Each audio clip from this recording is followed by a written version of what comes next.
Here comes Charlie. These two very old people are the father and mother of Mr. Bucket. Their names are Grandpa Joe and Grandma Josephine. And these two very old people are the father and mother of Mrs. Bucket. Their names are Grandpa George and Grandma Georgina. This is Mr. Bucket. This is Mrs. Bucket. Mr. and Mrs. Bucket have a small boy whose name is Charlie Bucket. This is Charlie. How do you do? And how do you do? And how do you do again? He is pleased to meet you.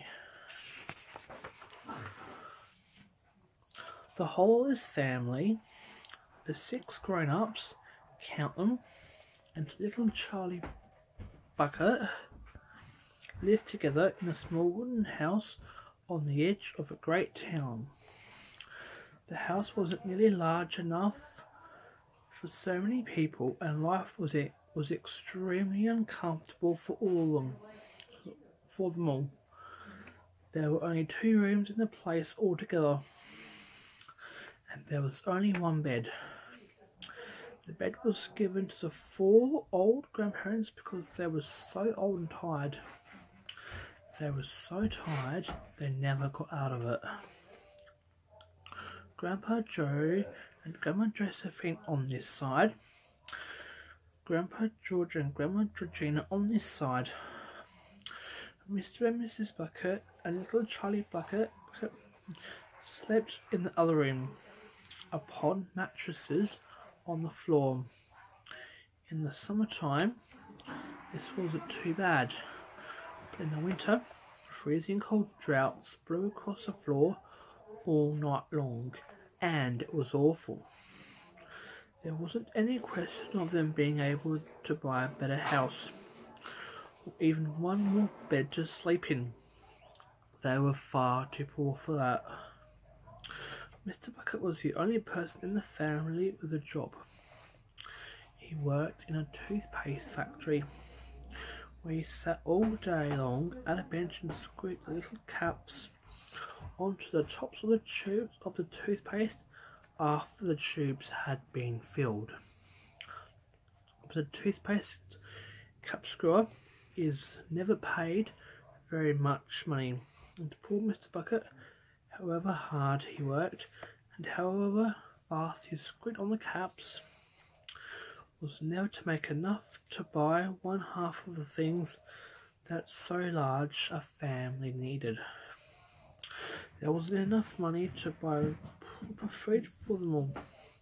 The only meals they could afford were bread and margarine for breakfast, boiled potatoes and cabbage for lunch, and cabbage soup for supper. Sundays were a bit better.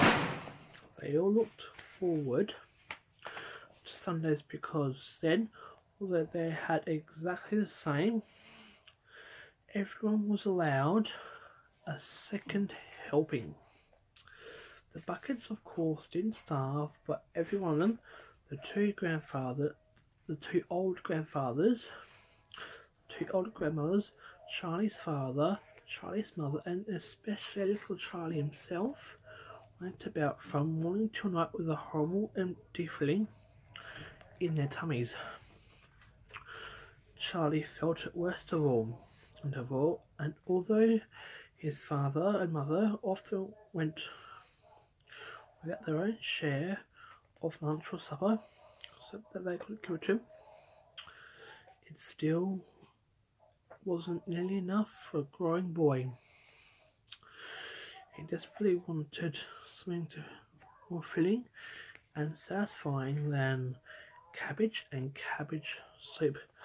The one thing he longed for more than anything else was chocolate. Walking to school in the mornings, Charlie could see great slabs of chocolate piling up high in the shop windows, and he would stop and stare and press his nose against the glass, his mouth watering like mad. Many times a day he would see other children taking bars of creamy chocolate out of their pockets and munch them greedily, and that, of course, was pure torture. Only once a year on his birthday did Charlie Bucket ever get to taste a bit of chocolate. The whole family saved up their money for that special occasion, and when the great day arrived, Charlie was always presented with one small chocolate bar to eat all by himself. And each time he received it on those marvellous birthday mornings, he would place it carefully in a small wooden box that he owned and treasure it as though it were a bar of solid gold. And for the next 3 days he would allow himself to look at it, but never to touch it. And at last, when he could stand it no longer, he would peel back a tiny bit of the paper wrapping at one corner to expose a tiny bit of chocolate, and then he would take a tiny nibble, just enough to allow the lovely sweet taste to spread out slowly over his tongue. The next day he would take another tiny nibble, and so on and so on. And this way Charlie would make his 6-penny bar of birthday chocolate last him for more than a month. I haven't told you about the one awful thing that tortured Charlie.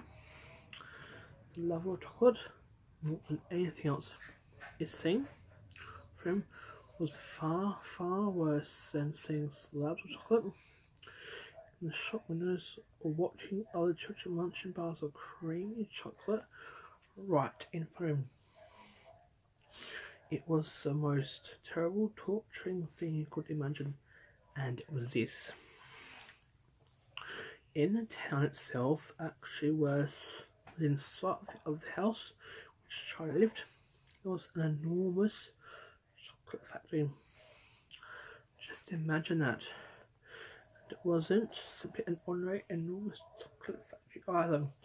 It was the largest and the most famous in the whole world. It was Wonka's factory, owned by a man named Mr. Willy Wonka, the greatest inventor and maker of chocolates that there has ever been.